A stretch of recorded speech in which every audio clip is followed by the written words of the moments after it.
बिस्मिल्लाहिर्रहमानिर्रहीम। Vicks website series की second class में आपको वेलकम करता हूँ। आज हम एक चीज़ के बारे में जानेंगे जिसे लैंडिंग पेज कहा जाता है। तो लैंडिंग पेज क्या होता है? बेसिकली लैंडिंग पेज एक ऐसा सेपरेट वेब पेज हो सकता है या किसी भी वेबसाइट का कोई पेज हो सकता है जिसे ख़ास तौर पे मार्केटिंग पर्पज़ के लिए डिज़ाइन किया जाता है। जब मेरा कोई एडवर्टाइजिंग कैंपेन चाहे किसी भी प्लेटफॉर्म पे हो, इंस्टाग्राम हो, फेसबुक हो, गूगल हो, कहीं पे भी मैं अपना एडवर्टाइजमेंट कैंपेन चलाता हूँ, उस कैंपेन के अंदर एक बटन होता है जिसे CTA बटन कहा जाता है, कॉल टू एक्शन बटन। और जब यूज़र उस बटन पे या मेरे ऐड पर क्लिक करता है तो उसके जवाब में जो पेज ओपन होता है उसको लैंडिंग पेज कहा जाता है। यानी it is the location where a visitor land after clicking on a link on email और एड्स। ठीक है, किसी वेबसाइट के अंदर हम किसी ईमेल के अंदर हम लिंक शेयर कर देते हैं, तो जब वो यूज़र को कोई मज़ीद क्यूरी हासिल करनी होती है तो वो हमारे लिंक पे क्लिक करके भी हमारे लैंडिंग पेज पे आ जाता है। मोस्टली होता क्या है कि इसको एडवर्टाइजिंग पर्पज़ से यूज़ किया जाता है, तो इसको लैंडिंग पेज का नाम दिया गया है। फिर हम आते हैं नेक्स्ट टॉपिक पे। लैंडिंग पेज और होम पेज में क्या फ़र्क होता है?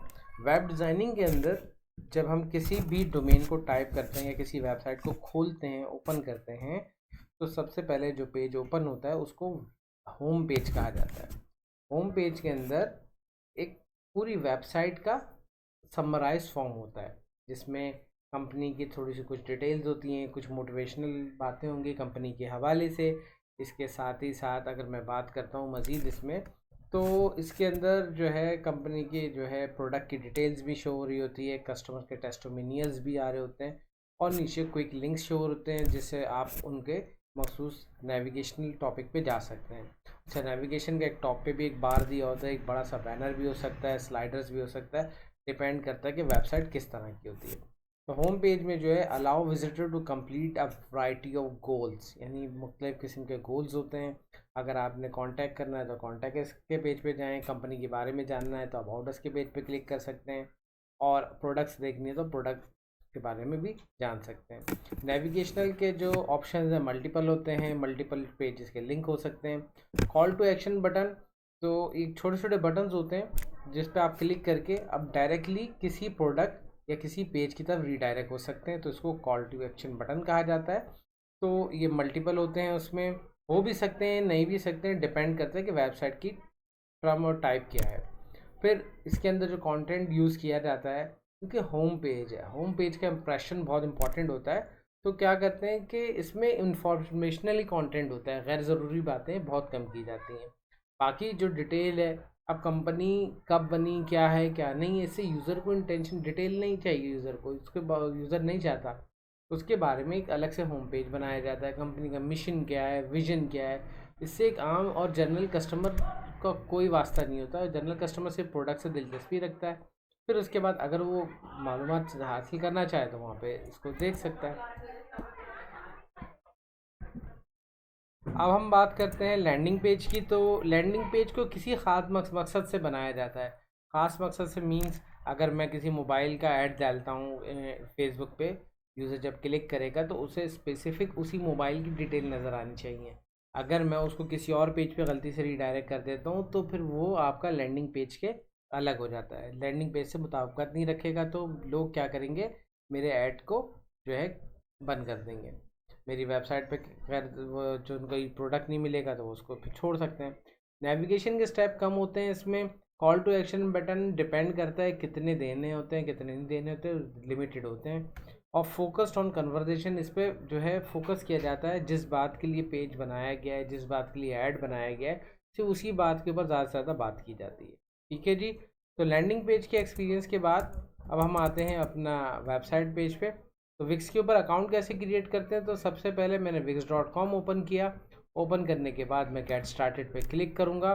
क्लिक करने के बाद ये मुझे जो है, अगर मेरा अकाउंट बना होगा तो मुझे डायरेक्टली लॉगिन कर लेगा, और लॉगिन नहीं होगा तो मुझे साइन अप के पेज पे ले जाएगा।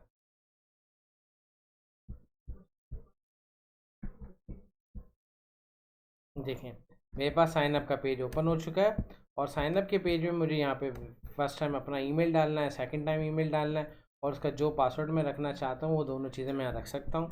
तो मैं यहाँ पे अपना यूज़र नेम और पासवर्ड डाल देता हूँ। तो मैंने अपनी ईमेल आईडी यहाँ पे लिखी।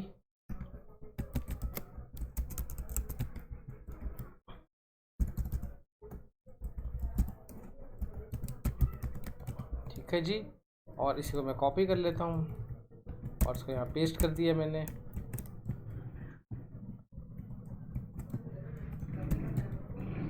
दोबारा टाइप करना पड़ेगा, कर देते हैं दोबारा टाइप।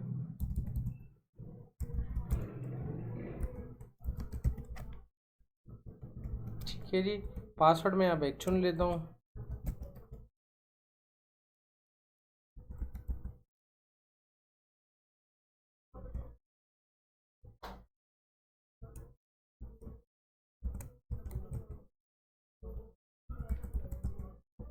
ठीक है, उसके बाद साइन अप के बटन पे क्लिक करेंगे तो ये मुझे साइन अप की तरफ ले जाएगा। I am not a robot, ये चेक करना चाहता है कोई रोबोट तो नहीं है।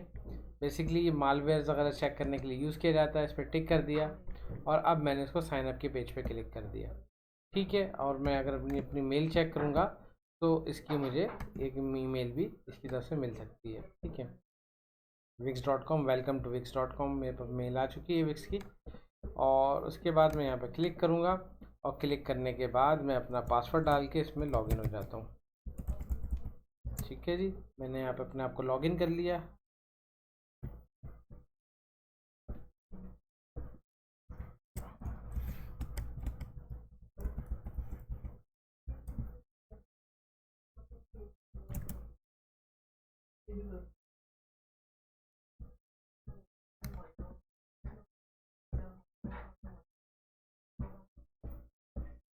मैं यहाँ से लॉगिन कर रहा हूँ तो मैंने यहाँ पे जस्ट क्लिक किया है और कंटिन्यू गूगल भी कर सकता हूँ मैं।